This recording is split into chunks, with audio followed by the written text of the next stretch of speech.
Eagles-Rams, a matchup of division leaders, and the Eagles emerged victorious 43-35. But the big story in this game, quarterback Carson Wentz left the contest. ESPN's Adam Schefter is reporting that the Eagles fear he has torn his left ACL. Big game for Wentz before he left, 291 yards through the air, 4 touchdowns, 1 interception. He broke the franchise record with 33 touchdown passes in a single season. Nick Foles came on in the fourth quarter.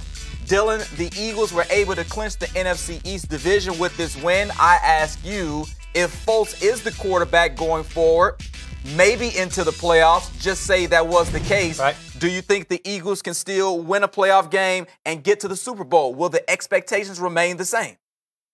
I'm sure they'll tell you that's the case, but they're not. They can't win the Super Bowl with Nick Foles, in my opinion. I think Nick Foles is probably one of the more serviceable backups in the league. Okay. We heard Doug Peterson after the game tell the sideline reporter that he didn't really change the play calling once Foles came in because they feel like Foles is just as good as Carson Wentz, and there's no real drop-off, so they don't have to adjust what they do offensively. They can still be very aggressive. That's great coach speak. It's not true. Even though Nick Foles is one of the best backups in the league, he's a backup. We're talking about a guy that was up there with Tom Brady for MVP of this league. You're going to have a drop-off. I frankly think they're going to have trouble winning any kind of playoff game because I feel like they're going to get that first-round bye. Okay. And then you kind of weed out some of those weak teams that barely scrape into the playoffs.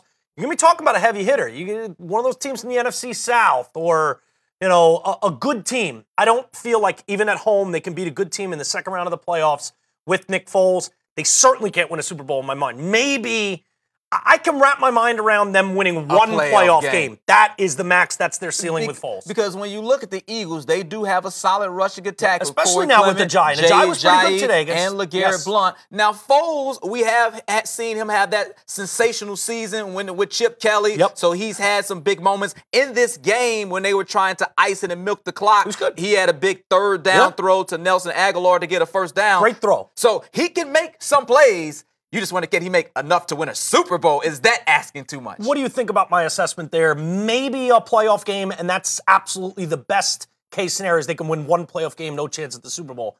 Are you with me, or do you think that's being a little harsh? I agree, because we're talking about Wentz, who was an MVP candidate. Awesome. He was awesome in this game. The way he eluded pressure and made plays. Foles to me is not a guy that's going to throw a ton of picks and screw you over. Yeah. He's just not going to make a ton of amazing plays like Carson Wentz tends to do 3 times a drive. He's just so good. He's meant so much to this team. His athleticism keeps plays alive that would long be dead with a less athletic, less dynamic quarterback, and that's just what they have now in Nick Foles. He's very good, especially for a backup. He's just not Carson Wentz. Next up for the Eagles, the New York Giants. We'll see how long Wentz is out when that information becomes available. Stadium, we're always on demand.